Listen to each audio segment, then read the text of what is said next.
Olá, estamos iniciando o primeiro episódio do podcast Tierra Cash e hoje nós temos aqui o prazer em o nosso convidado, Juliano Milano, né? Ele que tem ampla experiência no mercado imobiliário, atuando na parte tanto de novos negócios quanto na parte de inteligência de mercado e na parte comercial, tendo bastante experiência e voltado no setor também de estruturação de fundos imobiliários, né, Juliano? Participação na consultora Tenda, Brookfield Incorporações, Elbor Empreendimentos, Grupo Trinos e agora também fundador e CEO do Grupo VGV SA. Então, prazer, Juliano. Obrigado, Bruno, pela oportunidade. Muito feliz de estar aqui, muito honrado pelo seu convite, pelo convite do Juliano.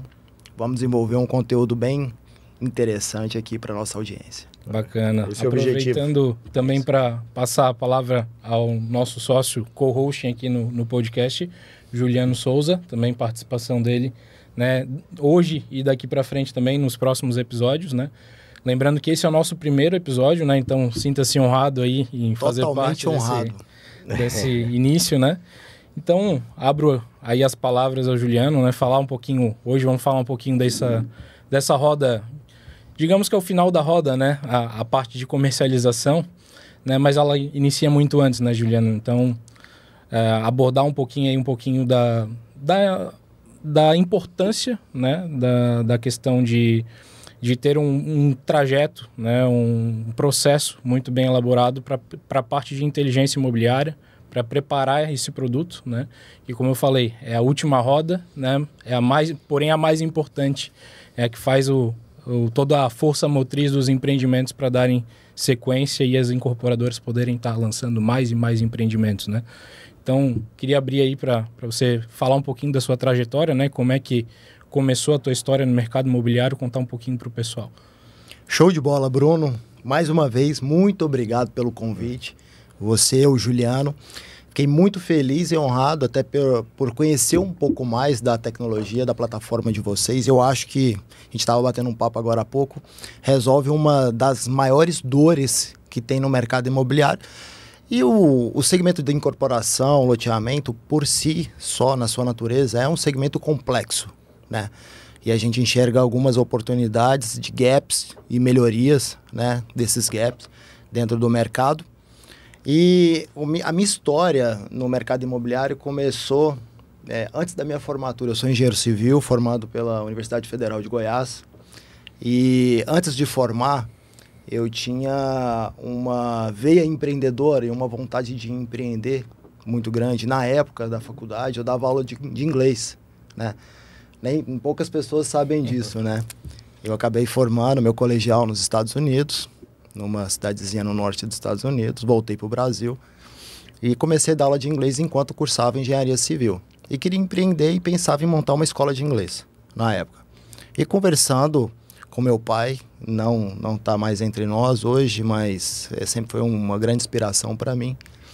E ele falou o seguinte: por que você não pensa em empreender na sua área, né, acadêmica? E dali eu montei uma construtora, né? Fiz algumas pequenas obras em shopping center e tudo. E valeu pela experiência do empreendedorismo.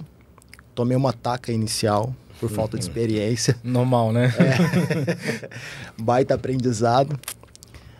Errar e corrigir rápido, né? E nunca errar duas vezes na mesma... Né, cometer o mesmo viver erro. Aprendendo sempre, né? Sempre, exatamente.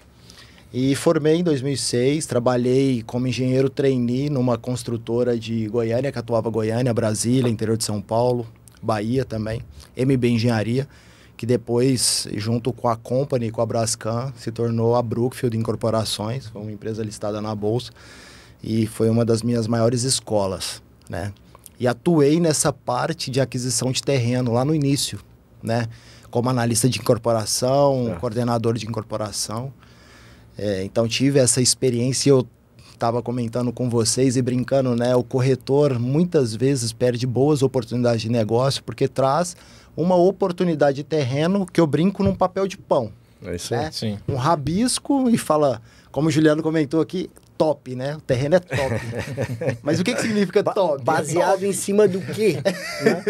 A verdade é essa, né? Exato. Quais são as premissas, né? O que faz um terreno ser de fato top e o que faz um terreno ser descartável, vamos chamar assim. Mas foi a minha maior escola, a Brookfield Incorporações. Saindo de lá, passei pela Elbor Empreendimentos, uma incorporadora também de capital aberto. Na Brookfield eu não citei, mas eu, em determinado momento, saí da área de incorporação para resolver um grande problema na área comercial que a empresa tinha e acabei me apaixonando por essa área e por isso que acabei me especializando e minha empresa hoje atua muito direcionada e focada na estruturação de novos negócios, mas também na área comercial. Na Elbor, eu já atuei como superintendente comercial, tocava as operações, os empreendimentos da Elbor fora do estado de São Paulo, então viajava muito ali, Fortaleza, Salvador, no Centro-Oeste, Goiás, Brasília, Mato Grosso do Sul, Sudeste, Belo Horizonte, Rio de Janeiro, e aqui no Sul, Curitiba, Joinville, e foi quando eu conheci o Sul, de fato, né, e acabei ficando aqui, fazendo residência aqui. Em 2016 eu saí da Elbor, me mudei para Joinville. De Joinville vim para Florianópolis, conheci a minha atual esposa e a gente se consolidou aqui. A VGVSA foi fundada aqui em Florianópolis em 2019. Hoje está com sede em Goiânia e eu fico nessa ponte aérea Goiânia e Florianópolis, até porque 90% da minha carteira de clientes estão aqui no sul, né, do país. Então esse é um breve resumo de alguém que passou pelo ciclo da incorporação, acho que em todas as áreas, né, desde a aquisição de terrenos até a parte de lançamento comercial, marketing, entrega de empreendimentos. E acho que a gente consegue, com essa experiência, tirar principalmente uma lição das principais dores, né, dos incorporadores e loteadores. É um ciclo longo da incorporação, complexo por natureza e exige um nível de especialização e profissionalismo muito grande de todo o ecossistema da incorporação imobiliária. E soluções como a de vocês, da Tierra, eu acho que vem para contribuir muito com essa profissionalização do mercado. Na verdade, é pensando nisso que nós criamos e desenvolvemos essa solução, né? Que a gente chama de solução, é o remédio para as dores, né? Exato. Que tu falou muito bem agora, na verdade, tu entende de todo o processo. E o que eu queria até te perguntar, Juliano, pela tua trajetória, qual a diferenciação de mercados? Eu vi que também tu tem uma experiência internacional. Então, o que tu viu de diferente do nosso estado para com São Paulo, público consumidor, estratégia? O que tem de diferente que tu observou assim, poxa, isso aqui é muito diferente do que eu já vi, sabe? Mercadologicamente falando, dentro da tua visão comercial. Juliano, eu falo que lançamento imobiliário possui pilares básicos, né, que sustentam uma estratégia de lançamento que essa sim é customizada para diferentes regiões, diferentes momentos de produto, né? Quais são os pilares básicos de qualquer lugar? Nós fizemos lançamento no México, nós fizemos lançamento no Paraguai e isso se replica. Inteligência de mercado, desenvolvimento de produto, timing e cronograma de lançamento e, por fim, e não menos importante, talvez um dos mais importantes, gestão. Né? Gestão comercial, marketing, um time de marketing comercial e secretaria de vendas capaz de transformar toda a estratégia num plano tático e operacional que realmente funcione. Então, com base nesses pilares fundamentais, a estratégia, o desdobramento da estratégia, essa sim, ela é customizada para cada região, para cada cultura, né?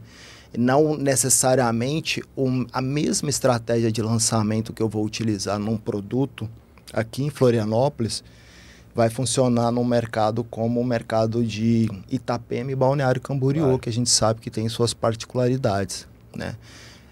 Dentro do pilar de gestão, a gente trabalha com canais de vendas. É um dos módulos que são analisados dentro do pilar de gestão. E se você vai para Balneário Camboriú, Itapema, a gente tem um cliente hoje que a gente atende em Barra Velha, Balneário Pissarras, que é um mercado extremamente aberto e pulverizado, você tem um canal de vendas que ele é primordial, que é o canal de parcerias, né? Onde você tem os corretores autônomos e imobiliárias de mercado, muitas vezes imobiliárias menores, né? Claro. Que fazem o trabalho de vendas e resolvem um produto, resolvem o portfólio de disponibilidade da incorporadora. E você já vem para um mercado igual Florianópolis, onde você tem incorporadoras que têm um portfólio grande de produtos na sua disponibilidade, e dentro desse portfólio você tem empreendimentos prontos, empreendimentos em construção, empreendimentos em lançamento e breve lançamento. E diante de um portfólio como esse, você precisa, dependendo do tamanho da incorporadora, de uma equipe própria para resolver, né? Que são as houses de vendas. Esse é um tema polêmico, né? As houses de vendas em algumas regionais tem um pouquinho desse conflito, tanto das imobiliárias locais com a house de vendas, né? Como é que vocês fazem para contornar esse conflito dentro do mercado regional? Que eu sei que são algumas regiões, não são todas, né? Como é que vocês têm lidado com esse problema? Primeiro, transparência. A transparência ela é fundamental num processo de estruturação de canais de vendas, onde você tem a house de vendas e você tem um canal de parcerias. Segundo, eu acredito que house de vendas precisa, primeiro, para ela sobreviver, ela tem que ter volume. A incorporadora tem que ter volume, claro, e diversificação de portfólio, né? Se eu tenho um único produto, não justifica eu ter uma house de vendas. E eu ter uma house de vendas para atender 1, 2 produtos, o desgaste que eu vou ter com o mercado é tão grande que não faz sentido. Então eu acredito que house de vendas ela funciona quando você tem um produto super nichado, ou um segmento econômico que você trabalha em linha de produção, ou um produto de altíssimo luxo, onde exige um nível de especialização muito grande para comercializar aquele produto. Entendi. A partir daí, você começa a estruturar um canal de vendas de house de vendas. Porém, como você falou, Bruno, mercados que são extremamente abertos, como Itapema, Balneário Camboriú, é muito desafiador você criar uma house de vendas, porque naturalmente você vai ter conflitos ali. Por isso que eu falei que anteriormente a isso, a transparência e uma política comercial muito bem escrita e clara para todas as partes é fundamental. Entendi. E essa questão tua, até indo por esse olhar também de transparência, tu ter um conhecimento apurado sobre essa questão desde a incorporação, sabendo que a dor do incorporador ou do loteador, ele te dá um olhar mais apurado pro comercial, isso te facilita de uma certa forma tu entender os dois lados da mesa e colocar isso numa tua estratégia comercial? Com certeza, Juliano. Muito. Hoje eu brinco que eu falo com pelo menos um incorporador por dia, diferente por dia. E isso trouxe um acúmulo de horas de conhecimento das principais dores e desafios dos incorporadores, onde a gente consegue, de alguma forma, prever situações que podem se tornar problema lá na frente, principalmente na área comercial, né? E quando a gente fala de estruturação, de uma estratégia de lançamento, passa por isso, de conhecer o ciclo como um todo, né? Eu estava agora há pouco numa reunião falando sobre um produto aqui em Florianópolis, na ilha, e a gente falando sobre a parte de desenvolvimento de produto. E é engraçado que um produto no continente não se replica na ilha. É isso aí. Sim. Né? Vocês sabem disso. Mercados distintos. Totalmente distintos. Públicos consumidores distintos. Exato. A cidade num todo, né? Até mesmo se for pegar os empreendimentos sul da ilha, norte da ilha, tem especificidades bem distintas, né? Com certeza. É até importante esse ponto que foi tocado na questão da inteligência imobiliária, né? Na inteligência de mercado. Muitas incorporadoras, elas se preocupam somente com entender, né, o mercado em si somente quando ela vai lançar o produto. Mas ela já contratou o produto lá atrás, seja via permuta, parceria ou compra, às vezes, que até pior e mais arriscado nesse caso, né? E ele só vai entender o mercado na hora de lançar o produto. Né? O que dizer para esse incorporador, como é que a gente pode conscientizá-lo, eles, né, a estarem estudando o mercado lá atrás, na originação daquele produto, né, de estudar o mercado sobre a questão de demandas, ofertas, qual que é o momento, né, de desenvolver aquele produto. Às vezes ele fez a aquisição, né, daquele terreno, daquela gleba, mas não está no momento dele desenvolver ainda, né? Talvez seja um land bank futuro, né? Como a gente colocar isso na cabeça dos incorporadores para que entendam do momento do mercado, dos ciclos que ele vai passar, né? E estude melhor a parte de inteligência de mercado para aquela região, para aquele produto dele, né? Perfeito, Bruno. Eu falo que inteligência de mercado é um aspecto que tem que ser visto, por isso que é o primeiro pilar, né, dos 4. Inteligência de mercado é um aspecto que precisa ser visto antes da compra do terreno e depois revisitado antes do lançamento. A gente sabe que o ciclo da incorporação é um ciclo longo, né? Em alguns casos a gente passa por 1, 2 anos, período de aprovação e registro da incorporação, registro do empreendimento. Casos que ultrapassa esse tempo, com certeza. Loteamento principalmente, parcelamento de solo principalmente. Parcelamento de solo ultrapassa o período muitas vezes de 2 anos. E o mercado é extremamente dinâmico. Então o incorporador, ele não pode pensar num produto imobiliário no momento do lançamento, ele tem que pensar no ciclo como um todo. Então, pensar no ciclo de aprovação, então uma inteligência de mercado aplicada antes da compra do terreno e uma inteligência de mercado aplicada antes do lançamento é fundamental, né? E depois, essa inteligência de mercado, ela não tem que dar uma fotografia somente do momento, mas uma fotografia de tendências, de futuro. Porque o produto, quando ele for entregue, daqui 36 meses, 48 meses, em alguns casos aqui até mais, né, como característica da região da Costa Esmeralda, ele pode ser entregue, talvez, totalmente defasado. Perfeito. Com os produtos que estão sendo lançados. Em resumo, Juliano, o que tu está falando é que pode mudar até a trajetória do próprio produto no meio do caminho para ele se adequar a, quem sabe, esse momento futuro. Olha, acontece. Eu prestei consultoria recentemente para uma incorporadora aqui de Florianópolis com um produto em coqueiros. E nossa consultoria foi contratada logo após a aquisição do terreno. Então, o terreno já tinha um pré-estudo, foi adquirido. Com o início do nosso programa de consultoria, ele iria ser levado à aprovação.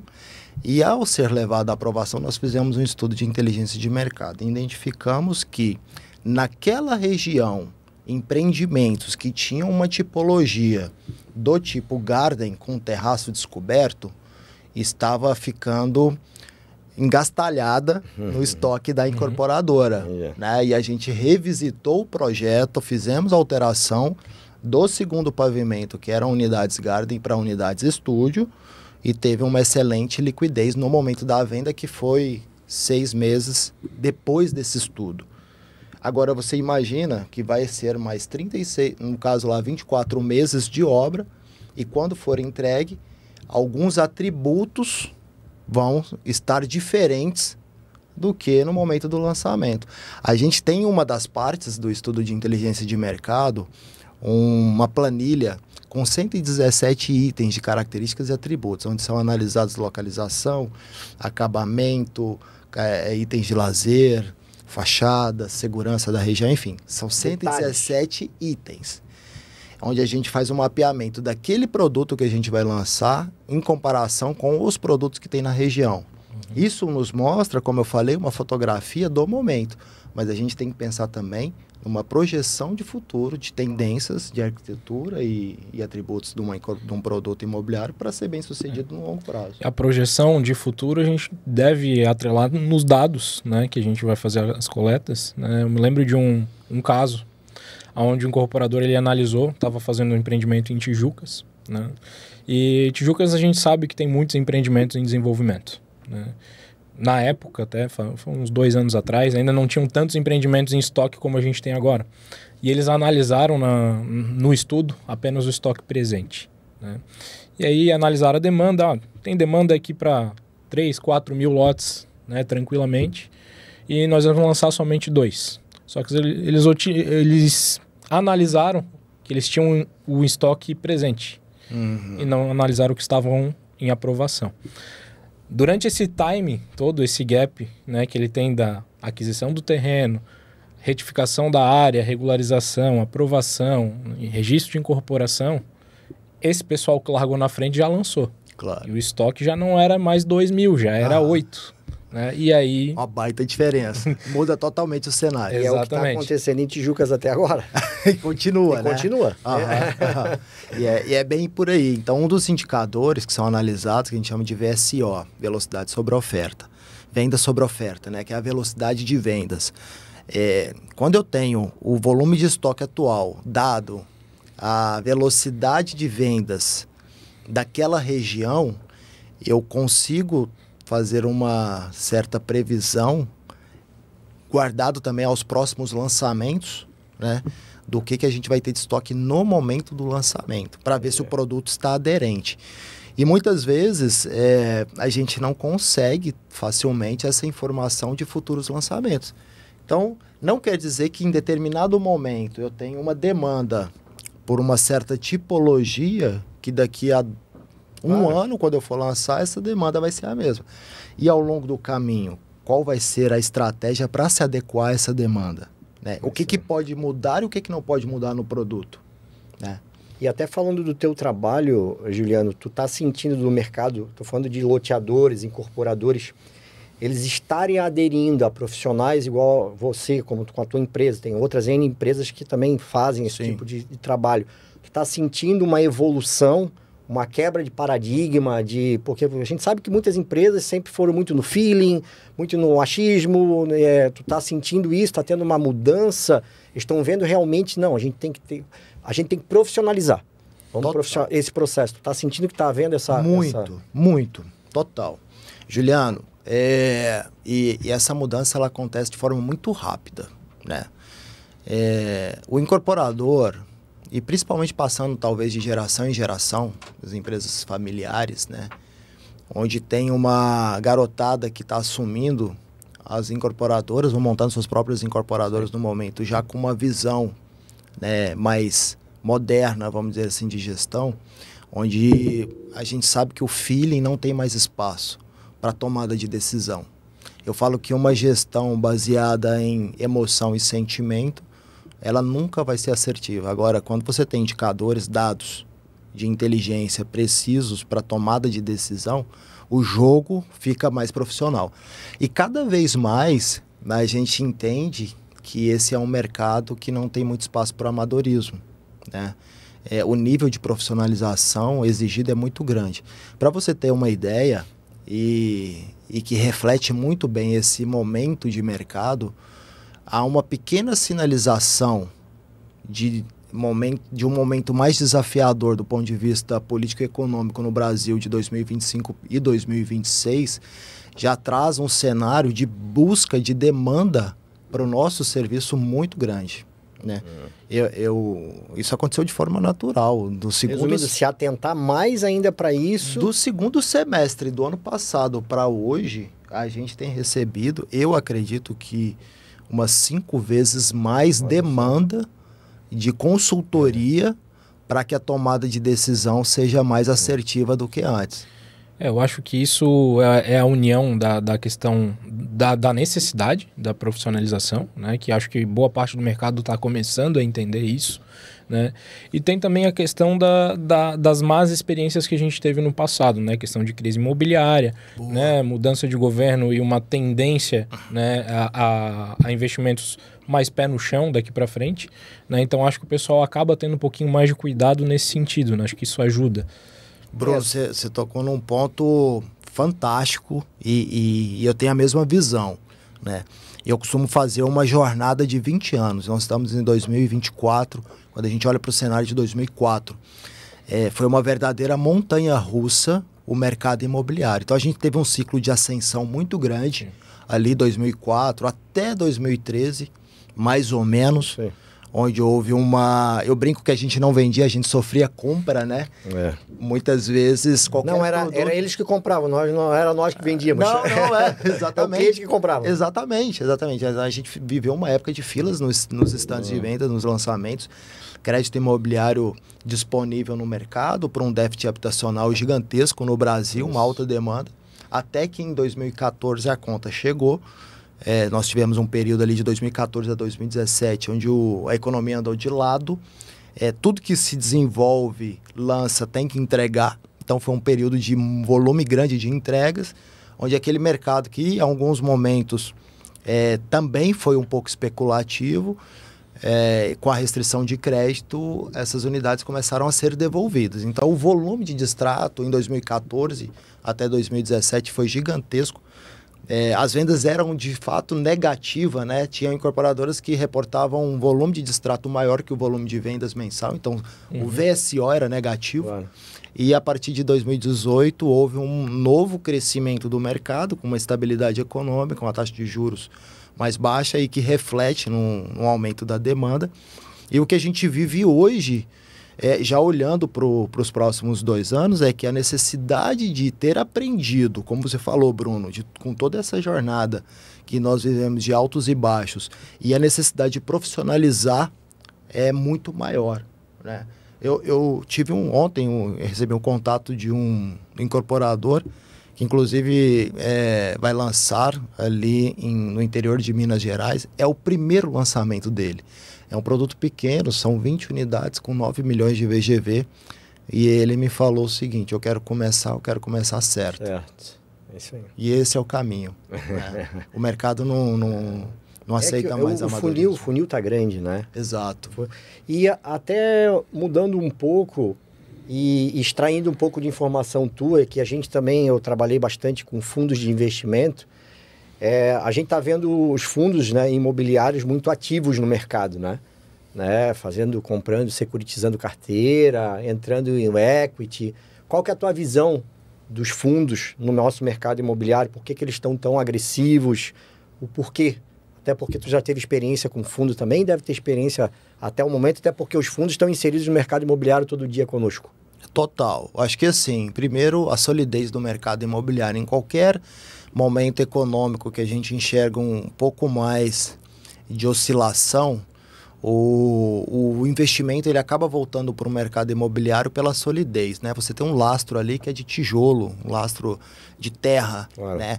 E que a gente sabe que no longo prazo sempre há uma valorização, né? Então, lastrear seus ativos no mercado imobiliário faz sentido. E eu vejo que os fundos enxergam isso como grande oportunidade. O que acontece muitas vezes nesse mercado, e que aí eu puxo a sardinha para o pequeno e para o médio incorporador, loteador, desenvolvedor, é que às vezes os fundos possuem políticas um tanto quanto agressivas que atendem única e exclusivamente aquele incorporador, loteador que ele já está com a corda no pescoço.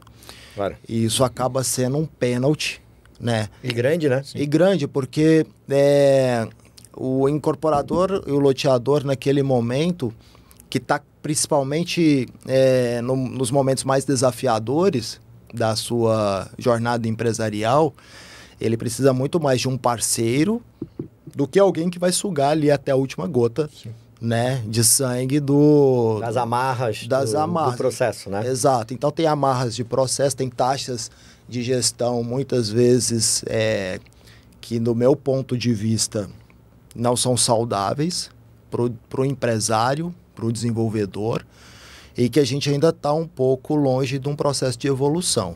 Então a gente vê hoje os incorporadores muitas vezes apelando para o que eu chamo de family and friends. Né? É isso aí. São aqueles. Deixou mais chique. Na verdade, são amigos investidores ali, um grupo de amigos que acabam aportando capital num produto que ele vai ganhar dinheiro e o incorporador vai ganhar dinheiro. Que nisso não tem o grande gargalo que é a taxa de gestão do fundo, né? Exato. Mas eu entendo que o fundo ele tem que ter a remuneração dele, ó, é lógico, né? Todos no processo tem que ter. Mas isso acaba dificultando quando a gente tem um timing do negócio onde a gente está hoje, que é a alta da Selic. Né? Então, o fundo ele vai ter que remunerar o investidor dele, de alguma forma. Exato. E ele vai ter que ganhar também com a gestão. Né? Então, quando a gente coloca tudo na ponta do lápis, a margem é muito pequena. Exato. Né? Ainda mais quando o cara já fez lá atrás um processo de aquisição, onde ele fez uma permuta alta, ou ele pagou um alto valor no terreno, para a conta fechar para ele no final das contas, acaba dificultando. Né? Eu entendo que é muito mais talvez um cenário de momento, de timing. Né? Talvez se a gente estivesse discutindo isso quando a Selic estava lá a 3 e pouco, Exato. né? Daí Não teria tanto esse problema. Né? Exato.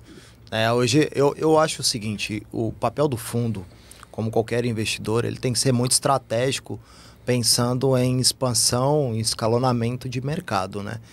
Para que ele consiga, para que o empreendedor, o loteador, o incorporador profissional e que seja saudável, também utilize o fundo como uma forma de crescimento, de expansão do seu negócio.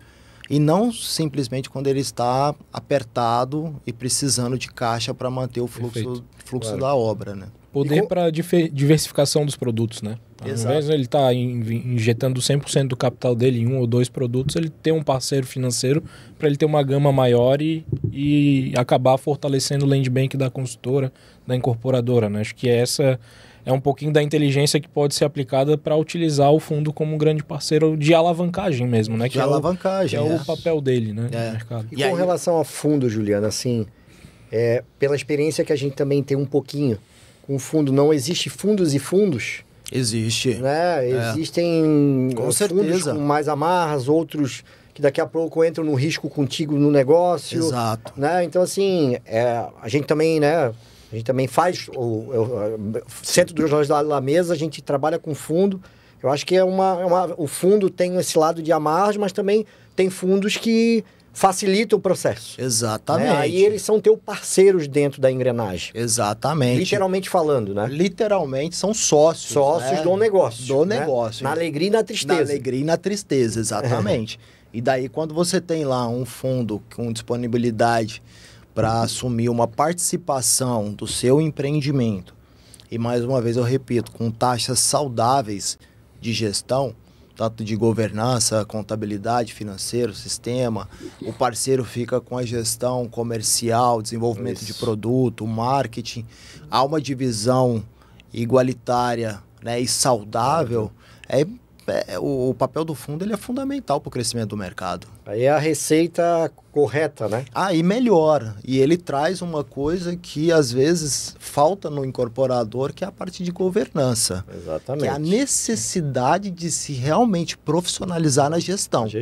Né? Porque o fundo não vai colocar o dinheiro num lugar onde ele não tem a segurança, né, dos caminhos. E o pacote dele já vem isso, né? Já vem isso, exatamente. Já vem no pacote, né? Eu coloco aqui, mas eu preciso de governança. Você tem? Não, então deixa eu te ensinar como é que você faz. O faz. mais se queixa quando vai correr para fundo. Pô, mas vou ter que auditar a minha empresa. Exato, mas poxa, isso é básico. Já deveria, né? Isso é saudável, né? Saudável, isso é bom para você, inclusive. Saber quanto que eu tô ganhando, quanto que eu não tô ganhando. Às vezes eu tô achando que eu tô ganhando, eu tô perdendo. No tempo. Isso a gente tá até dando risada, mas isso é rotineiro. Acontece muito. Acontece muito.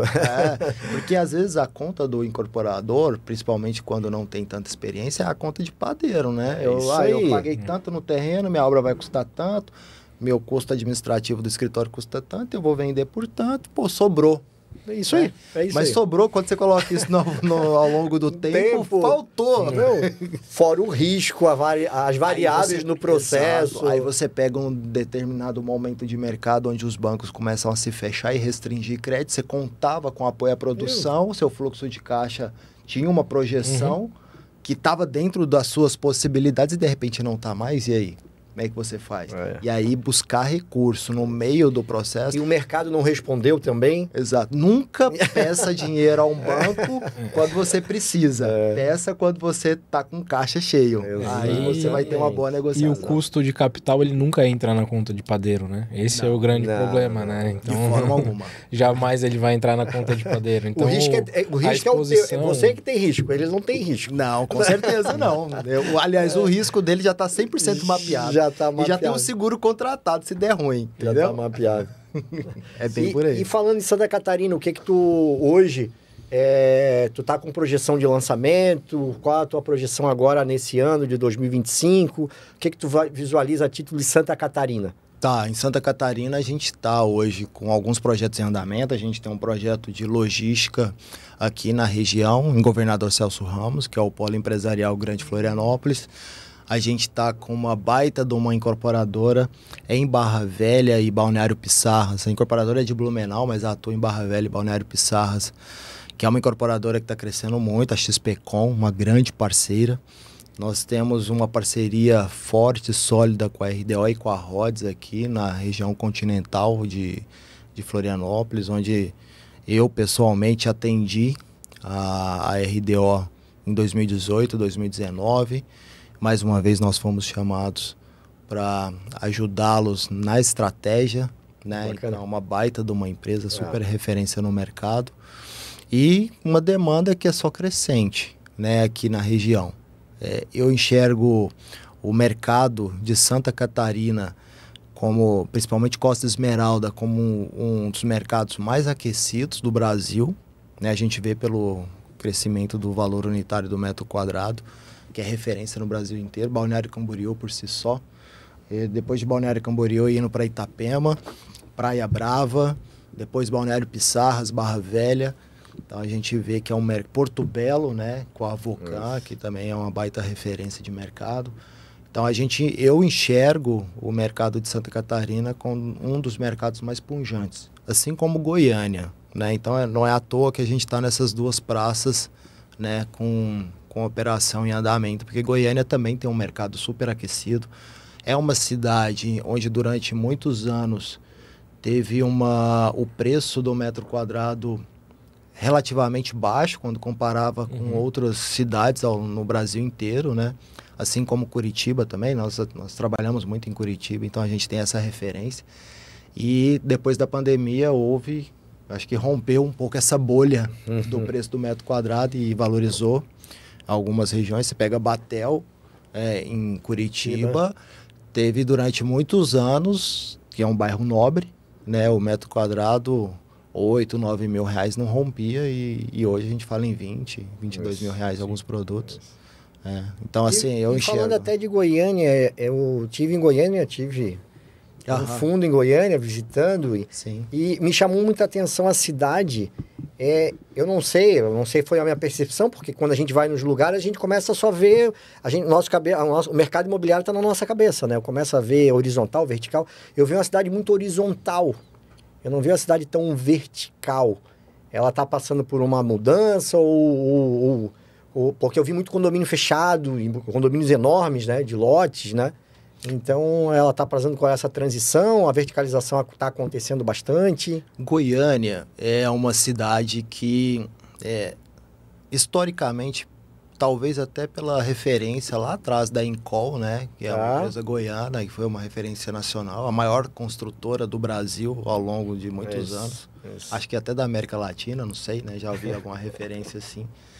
E, queira ou não queira, a Incol formou grandes incorporadores, né? Para o mercado de Goiânia. É uma cidade onde você tem a parte de condomínios horizontais muito desenvolvida também. Você pega o Alphaville, ali é uma região, vários condomínios do Alphaville super valorizados, uma referência nacional também, que é a Aldeia do Vale, onde muitos artistas, né, moram ali. Eu conheci. Plateau d'Or, que é um condomínio também de alto padrão. E você enxerga também... Em Goiânia tem uma avenida que chama Avenida Ricardo Paranhos. É uma avenida que as pessoas fazem atividade física, né? Corre, Cooper lá e tal. E é uma avenida onde tem, acho que praticamente todas as centrais de decorados das incorporadoras. Então, ali? É incrível, cara. É incrível, porque é uma do lado da outra, né? E é uma região nobre da cidade, onde você tem grandes incorporadoras ali. E é lá que você enxerga o quanto o mercado imobiliário pulsa na cidade. Então, em relação à verticalização, sim, há um crescimento constante, né? Eu falo que Goiânia é uma das capitais com a área de desenvolvimento de produto mais evoluída. Você pega em termos de planta fachada de empreendimentos que não perdem nada para cidades de grande porte. Assim, a única comparação que eu faço, por exemplo, com São Paulo, né? Claro que São Paulo é um outro mundo, é um outro mercado. Por suas dimensões e evolução, acaba sendo uma referência para todas as incorporadoras no Brasil inteiro, né? Claro. Busca inspiração ali. Mas Goiânia não perde para essas outras cidades em termos de desenvolvimento de produto. Então é uma grande referência e vários incorporadores aqui de Santa Catarina que eu conheço falam em visitar Goiânia para... Nós temos incorporadores se aventurando em Sinop já, né? Saindo de Santa Catarina para Sinop. E Sinop é uma região do centro-oeste que assustou bastante, né? É o eixo da soja ali, né? Ali foi... o famoso... A palavra que o pessoal sempre coloca, né? É o grande boom do mercado na região hoje. E eu não sei, eu não sou da região, não estudei o mercado. Mas será que o que eles estão colocando lá vai ter demanda suficiente para suprir essa oferta que está tendo na região? Não só Sinop, né? Toda a região... Lucas do Rio Verde, aquela região ali para cima, também está tendo um boom de ofertas muito grande, né? E produtos, assim, extremamente qualificados, de high ticket mesmo, né? Produtos bem planejados, com conceito, com marca, com grife, né? Me surpreendeu bastante isso, né? Não sei se estáis acompanhando ali a região. Sim, acompanho, né? Não...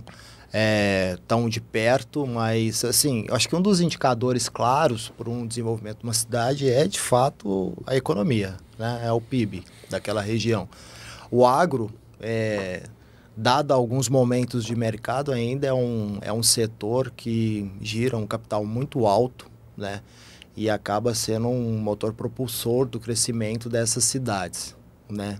A gente fala que é o eixo da soja, né? O agro muito forte. Então, é claro que, como todo crescimento, se não for um crescimento pensado, planejado, ele pode cometer alguns enganos. O excesso de capital faz isso, claro, em alguns momentos. Uhum. Mas eu ainda acredito muito na região, acredito muito que os desenvolvedores imobiliários que atuam ali estão fazendo os seus projetos planejados de forma que vai, de fato, atender a demanda, não mais do que isso, até para que seja um crescimento sustentável. E, Juliano, tu falou em fator econômico, né, que é primordial para todos os segmentos. Sim. Para o nosso, né, também. Né? Eu fui no evento de um fundo de imobiliário e até comentei com o Bruno, né, que foi, na verdade, é bom quando tu tem uma ideia macroeconômica do país, na verdade. E eles até eles criaram a nomenclatura das onças brasileiras. Porque tem os tigres asiáticos e tem as onças brasileiras. Até comentei com o Bruno. Santa Catarina, Paraná, Mato Grosso, São Paulo e Espírito Santo. Olha só. Essa turma aqui paga a conta do país. Olha só. Literalmente falando. Né? Então, quando tu fala em desenvolvimento e economia... Tu vê que esses estados, o mercado imobiliário é pujante também. Porque por que eles mostraram as onças brasileiras? Porque o dinheiro circula aqui dentro. Sim. Entendeu? Verdade. Então tu tá aqui, Juliano, porque o dinheiro circula aqui dentro. Verdade. Entendeu? Tu tá em Goiânia porque o dinheiro circula lá dentro. Verdade. Então isso, de alguma forma, aonde que daqui a pouco, a título de investimento, igual a gente comentou, né? Aonde que eu vou colocar o meu dinheiro? Até o fundo está enxergando isso. Sim. Mobilizar no imobiliário. Exato. Né? Então, imagina, a gente quando vê a economia, a gente vê que está totalmente atrelado ao mercado imobiliário. Entendeu? Então, quando tu falou em economia, é exatamente isso. A gente, né, tem que entender daqui a pouco de economia para vir de cima para baixo. Exato. Exato. Até a análise do teu produto macro, né? Economia para eu chegar até o produto final. Com certeza. Cliente, né? Com certeza, é um desdobramento. É um desdobramento. O mercado imobiliário, na verdade, é um grande catalisador de riquezas, né? Isso, historicamente, no mundo inteiro, né? Não é uma característica local, é do mundo inteiro. O mercado imobiliário, patrimônio, o nível de patrimônio que existe no mercado imobiliário é um grande catalisador de riquezas, né?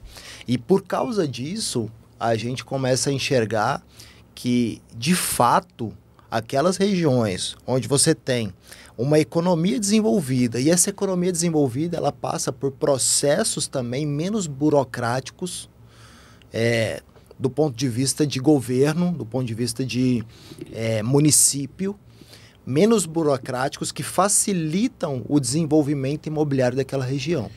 Esse é um ponto, acho que, determinante para o desenvolvimento de algumas centralidades, né? A gente pegar, por exemplo, Balneário Camboriú, né, Itapema e tudo mais. Porto Belo agora que começou a desenvolver, mas por que só agora? Muito por conta disso, né? Na questão das travas municipais que tinham ali. Né? Florianópolis a gente tinha um plano diretor extremamente limitante, né? E agora, após revisão e inserção de novas outorgas e melhorias de índice de aproveitamento, o mercado teve uma grande crescente agora nos últimos 2 anos. Então, quando a gente analisa, né, o porquê que tal município se desenvolveu tão rápido, do lado tem um outro município que parou no tempo, tem as mesmas características, o mesmo PIB, o mesmo dinheiro circulando ali, por que uma desenvolveu e outra não? Né? Talvez acho que está aí a resposta para a questão. Né? Aqui na região, por exemplo, a gente tem Joinville e Araquari, cidades muito próximas. Né? Joinville ficou muito tempo com uma gestão que não aprovava nada de projetos, não se permitia nada. Não teve na Elbor, deve ter presenciado isso, Sim. Né? E enquanto Araquari fez um plano diretor e uma gestão, uma governança que permitia a entrada de capital de novos investimentos na cidade, né? A título de vir BMW e outras grandes empresas para a cidade. Joinville, né? Fomentou Araquari. Exatamente. Exato. Joinville fez Araquari crescer. Alimentou o crescimento, Exato. né? Alimentou o crescimento da cidade vizinha, né? Então, isso... Não, e se é para falar rasgado, vamos falar rasgado. Florianópolis, como você falou, durante muito tempo foi travado no desenvolvimento. Tanto é que era natural os incorporadores buscarem desenvolver São José. Palhoça, região metropolitana cresceu dada a ineficiência. Tamanha propaganda ruim que nesse sentido, exato. a título Brasil. A título Brasil, que todo mundo tinha. Que sabíamos que era extremamente burocrático e travado o processo de aprovação de projetos aqui na cidade de Florianópolis. Bom, não vai longe, né? Se a gente pegar aqui, né? Todos aqui tiveram um bom tempo de empreendedor em Florianópolis, com sede em Florianópolis e fazendo mais negócios fora do que na própria cidade. Exatamente. Em 2019, quando eu fundei a VGVSA, eu atuei na região continental de Florianópolis. Então, assim, a Florianópolis durante muito tempo foi travada. E como é que é contrassenso, né? Você limita o desenvolvimento, limita a arrecadação e, naturalmente, os recursos da sua cidade vai escoando para outras regiões. Porque o empreendedor, ele tem na sua perspicácia que se movimentar e fazer acontecer de um jeito ou de outro. Se reinventar o tempo inteiro. Então, se aqui não dá, eu vou fazer ali do lado que dá. E eu consigo desenvolver. E aproveitando esse gancho para a questão do desenvolvimento urbano, né? Acontece isso de migrar o investimento para as cidades vizinhas. E uma das justificativas, né, de quem defende um pouco dessa limitação, na maioria das vezes coloca travas ambientais e tudo mais, é a questão do grande desenvolvimento em escala, né, num espaço curto de tempo. Né, dos problemas que isso vão gerar para o desenvolvimento social e urbano da cidade. Mas o problema ele não sai dali, né, porque a partir do momento que tu para de desenvolver uma cidade ao centro e começa a desenvolver as periferias, o problema ele vai continuar circulando ali, né? Então ele só está empurrando com a barriga jogando para as beiradas o problema do desenvolvimento. Como a gente também faz e a gente sabe das burocracias do processo, o que eu vejo, né? Simplificando isso, cara, teriam que ter parcerias públicos-privadas sempre. Porque assim, ó, se tu chegar para um loteador, para o construtor, e tu também com a tua inteligência de mercado, falar assim, cara, eu preciso fazer um empreendimento, mas eu tenho que dar uma contrapartida Y. Tu pode ter certeza que de 100 incorporadores, 100 vão falar que fazem. Sim. Se é para agregar para a mobilidade, se é para agregar para a comunidade, se é para... Então, assim... a conta fecha, né? Isso aqui não pode ficar distante. Isso aqui tem que estar junto. Exato. Entendeu? Desde que tenha planejamento junto, igual o Bruno falou. Tendo planejamento e fazendo uma parceria público-privada, mas isso aqui fica muito distante. Em muitos municípios, a gente sabe que fica muito distante. Aí ele para de crescer, Aí, imagina a cadeia do imobiliário. É uma cadeia. Exato. Pô, tu sabe como é a cadeia, tu conhece, Juliano. É um ecossistema gigantesco, cara. E outra coisa, né? Essa visão que você falou muito bem da parceria e que muitas vezes o município enxerga o empresário como um oponente quase, um inimigo. Né? Quase isso, né? Quase isso, né? Ou seja, o que ele puder fazer para dificultar a vida do empresário, ele vai fazer. E sem entender que o empresário que está gerando arrecadação para o próprio município, para o desenvolvimento do município. É um contrassenso total. É um contrassenso total, né? E a partir daí a gente vê que quando há uma evasão de negócios de determinada região, você pode enxergar que ele tem um poder público extremamente burocrático e que não está agregando em nada para o desenvolvimento da cidade. E quando eu falei de economia, uma coisa que foi assustador para mim nesse evento, a China cresceu no último ano 4,5%. A China está crescendo 4 pontos alguma coisa todo ano agora. Ela está mantendo uma média de 4. Sabe quanto que cresceu Santa Catarina, Juliano? Quanto? 6,6%. Olha só. O Paraná, 5,4%. Claro, a China... Tô no lugar a certo. China é exatamente assim. Beleza, pô, bilhões de pessoas. Cara, mas é relevante. É muito relevante. É muito relevante. É muito relevante. Exato. Entendeu? Então, assim, aonde que está o dinheiro? Está aqui dentro. Exato. E aí você pega um país como o nosso, continental, né? Onde você tem polos, como você colocou muito bem, que são geradores de riqueza de fato, né? Com uma economia forte. É natural que os empresários que estão aqui se estabelecendo, eles fiquem aqui e quem é de fora vem atuar aqui também para participar desse desenvolvimento. Mercado aberto, né? Exatamente. Oportunidade para todos, né? Exato. Que é o que mais acontece no nosso estado, né? Com certeza, com certeza. A força do estado é a força do empreendedorismo daquele estado, é a capacidade empreendedora isso aí. De gerar riqueza de fato, que é isso que o empresário faz. Perfeito. Eu vou falar um pouquinho de tendências e inovações. O que tens enxergado de tendências e inovações que o mercado vem carecendo e vem se indicando para seguir nesses caminhos nos próximos anos aí dentro do nosso mercado imobiliário? Olha, eu acho que no mercado imobiliário, de uma forma geral, até participei de uma reunião que a gente chama de RARET, né? Desenvolvimento de produto, recentemente de uma incorporadora. E a gente tem buscado, primeiro, olhar o produto com o cliente no centro do negócio, né? As necessidades que elas vão evoluindo e mudando ao longo do tempo, né? Então, quando a gente fala, por exemplo, de inteligência artificial hoje, a gente enxerga de uma forma muito ampla, né? Porque inteligência artificial às vezes pode ser visto como chat GPT, mas quando você vai além, né? Você vê hoje sistemas de segurança, né? Desenvolvidos através de inteligência artificial e que mudam totalmente os parâmetros, né? Do que era segurança há 2 anos atrás, 1 ano atrás, para o momento atual, né? Outra questão também é a questão da mobilidade urbana, de uma forma geral. É um fator preponderante hoje, né? E você olha, por exemplo, bairros planejados, né? Como a gente está vendo em Porto Belo, como a gente viu na Pedra Branca aqui, onde você cria centralidade, né? E dentro dessa centralidade você tem todas as formas de acesso, de educação, de entretenimento, de negócios, de centros de negócios, onde você, através daquele planejamento urbano, você consegue ter aquela centralidade e resolver essas dores, né?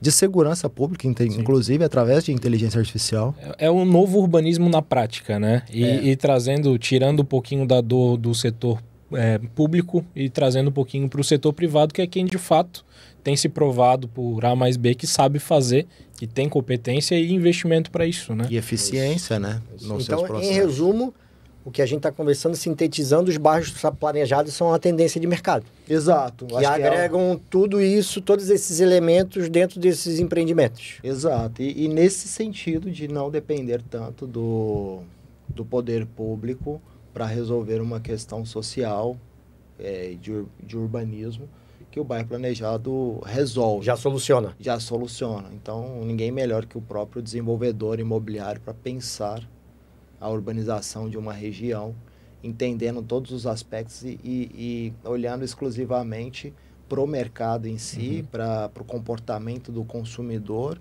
e não olhando por questões políticas. Perfeito. Né, que o poder público acaba tendo. Uma questão, Juliano, até veio na minha cabeça agora que eu já tive muitos embates com fundo de imobiliários. Porque eu também faço muita parte comercial, essa questão de análise de público consumidor. E assim, vou te dar um dado. A Vulcan vendeu para mais de 20 países o empreendimento deles, o Vila Park, né?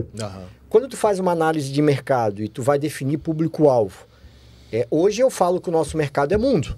Sim. O Brasil consome, mas o mundo consome também. Como é que tu analisa isso? Como é que tu, para atrair esse público, porque assim, eu estou vendendo para o Brasil, mas também tem mais de 20 países que consumiram da Vulcan, só estou te dando um exemplo, fora outros empreendimentos. Quando tu analisa isso, tu analisa interno, tu consegue analisar externo, como é que tu... Claro, dependendo do porte do empreendimento, obviamente, né? Mas quando eu estou te dando um exemplo, quando tu pega um empreendimento de um porte grande, sim, e aí tu visualiza, tu consegue ter essa visão macro, mas macro, vendo o mercado externo, inclusive. A definição de persona, né, do teu produto, né? Isso, tu consegue enxergar como é que tu consegue fazer isso? O que a gente olha, quando a gente olha num tamanho de produto macro, de grande porte, comportamento do consumidor naquela região e tendências de comportamento, né? Que aí você olha lá na frente. Uma negligência, às vezes, básica do pequeno incorporador e que é uma fonte de informação riquíssima o próprio CRM do incorporador. Né? Olhar para sua base de dados primeiro para ter uma análise mais micro daquele produto, né, de perfil de público-alvo ideal, perfil ou a persona, né? E até num projeto maior, onde você sabe que envolve diversos fatores, olhar essa tendência de comportamento do consumidor em diversos aspectos, família, segurança, educação, lazer, entretenimento, tudo que hoje precisa ser suprido de alguma forma em nível global, se de repente for o caso do produto em si, e a gente entende que faz parte do público-alvo esse nível global, você analisar isso, o que você pode trazer de fora para dentro. Né? Não é à toa que esses grandes players desenvolvedores estão buscando essas tendências de arquitetura e urbanismo no exterior, justamente para suprir essa necessidade interna. Aproveitando o gancho do mercado global, o Canadá, Vancouver e Toronto, principalmente, né? Eles estavam tendo um grande problema de bolha imobiliária na região, muito pela questão da moeda, né? Em decorrência também com o mercado chinês. E eles estavam lançando empreendimentos e antes mesmo de abrir para o público canadense, eles estavam levando para o mercado chinês. Olha só. E quando chegava o produto na linha de lançamento mesmo, no próprio Canadá, ele já tinha ali 20% somente de estoque. Né? E isso até criou mudança na legislação, né, proibindo esse tipo de comércio, né, para priorizar, de fato, a moradia própria, né, da região, fomentar a própria economia da região em si, e não levar para o mercado externo. Nesse caso, a priori virou externo do que o interno. Exato. Se é lá que compra comigo, eu vou vender lá rápido. Eu resolvo a vida do meu produto. E o que sobrar eu coloco no interno. Exato. Só que isso gera um monte de problemas depois, né? O empreendedor, ele tem um papel social também, né, que precisa ser cumprido, né, dentro do planejamento de produto, planejamento urbano de uma forma geral. Então, acho que assim, é um grande aprendizado uma situação como essa. E, por exemplo, aprendizados que a gente já viveu aqui, né? Você me falou a respeito desse caso do Canadá e eu lembrei aqui que no momento de boom imobiliário lá que a gente viveu até 2013, 2014, 2014 começou uma recessão, mas até 2012, 2013, muitos empreendimentos lançados, como a gente brinca, né, que a gente sofria compra, a demanda era tão grande e havia ali também nas vendas algo especulativo em alguns momentos, né? Onde o mesmo CPF comprava 5, 6 unidades com o objetivo de flipar isso ao longo do período de obra e revender, né? E aí quando o mercado em algum momento andou de lado, isso foi um problema. E alguns incorporadores passaram a ter o cuidado de não vender mais do que 1 ou 2 unidades por CPF, para evitar esse tipo de problema. Então, tudo passa por um processo de evolução e aprendizado. A maioria dos loteadores aqui gostam muito do consumidor final, né? Que é aquele cara que ele vai comprar, vai receber o lote, vai construir, vai valorizar todo o produto, né? Mas muitos deles também são dependentes do público investidor, né? Então investidor. Tem essa balança também, né? Na verdade, eu acho que a receita é ter o equilíbrio, né? Exato. Ter o equilíbrio. Você gera caixa ali com o investidor, mas muitas vezes você precisa pensar no produto como um todo e na vida do produto para ele se valorizar. E o adensamento é um dos fatores importantes. Muito importante para a valorização. Exato, desenvolvimento. E daí vem estratégias de vender, de repente, unidades para construtores, para eles executarem as obras e começar a adensar, né, o produto. Então tá, gente, nosso papo infelizmente está chegando no final. Foi bom, hein? Foi rico. Queria aproveitar para deixar aí no finalzinho, se puder deixar uma mensagem para os incorporadores, né, e loteadores que querem entrar no mercado e os que já estão no mercado, mas que querem mudar um pouco essa visão, né, de profissionalismo, de profissionalização dos processos dentro da sua incorporadora, né, o que queres deixar de mensagens para eles, né? E já abrir o gancho também para te apresentar as tuas redes sociais, tua linha de comunicação da empresa, da VGV SA, e também aproveita e tá contigo aí o gancho. Sinta-se em casa. Obrigado. Mas a mensagem que eu gostaria de deixar, principal, é que o mercado imobiliário é um mercado extremamente dinâmico e que passa por um processo de evolução constante, né? Então, o desenvolvimento, o profissionalismo do setor depende muito do nível de qualificação e especialização dos players que atuam, né? Ou buscando conhecimento, ou investindo em tecnologia, ou trazendo consultores, mentores que já trazem uma bagagem de experiência, através dessa experiência podem contribuir com o desenvolvimento, com o profissionalismo dessas empresas, né, com a gestão mais profissionalizada. E daí eu coloco a VGV SA à disposição nesse momento. Quem quiser contactar comigo através das minhas redes sociais, Instagram, @Giuliano_Milano, e nosso site vgvsa.com.br. Obrigado pela oportunidade de estar aqui, foi um prazer imenso. A gente agradece. O papo foi super rico e um grande aprendizado e insights aqui para nossa jornada. Sempre aprendendo. Nós estamos sempre aprendendo. Sempre, com certeza. Troca de experiências. Muito, aprendizado constante. É o processo de evolução do nosso mercado. Isso aí. Então, gente, obrigado pela presença de todos aí acompanhando o nosso primeiro episódio, né, do TierraCast. Então a gente vai ter aqui quinzenalmente aí novos convidados para tratar do mercado imobiliário, falando um pouquinho de cada tema, né? Hoje a gente teve aí um pouquinho sobre lançamentos imobiliários, inteligência de mercado, e mais à frente a gente vai ter novos players aí para trazer sempre novas novidades e estarmos aprendendo todos juntos, tá? Obrigado e até a próxima. Valeu, gente. Obrigado. Um abraço. Abraço.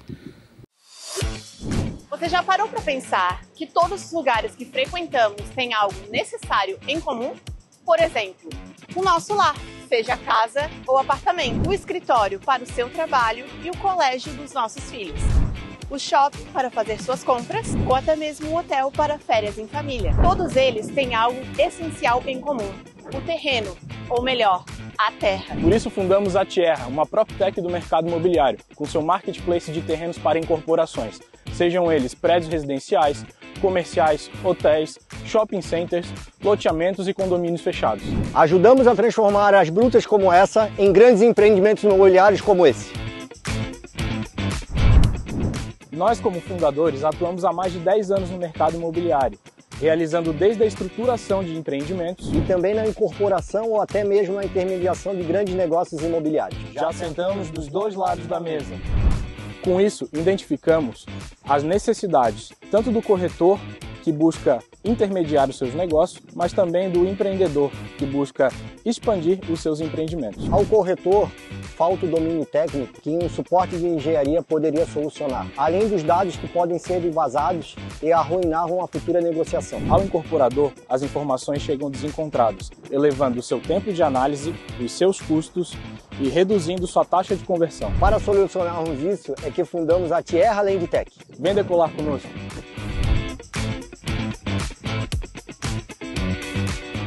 Nossa experiência fez com que pudéssemos observar o mercado de cima e saber exatamente o que e como o incorporador quer seus negócios, e passamos isso para cada corretor que entra em nossa plataforma. Assim ajudamos o incorporador, que recebe os negócios previamente filtrados, sem perda de tempo e de capital, e o corretor aumenta suas chances de fechamento de negócio. Ajudamos o corretor a captar o terreno necessário para cada incorporador da sua região, através da nossa equipe de captações dedicadas. Então, eu já entendi que a Tierra tem a solução para novos negócios, conectando intermediadores e incorporadoras, com tecnologia e segurança de dados. Mas agora me conta, como que isso funciona? O corretor cadastra o terreno em nossa plataforma, através de um ambiente seguro, com travas jurídicas. E após isso, a nossa equipe técnica entra em ação. Desenvolvemos 5 viabilidades técnicas, sendo elas jurídica, ambiental, construtiva, financeira e comercial. Nossa, isso é realmente incrível. Mas e as incorporadoras? Como é que elas ficam sabendo de todas essas áreas? Basta se cadastrar na plataforma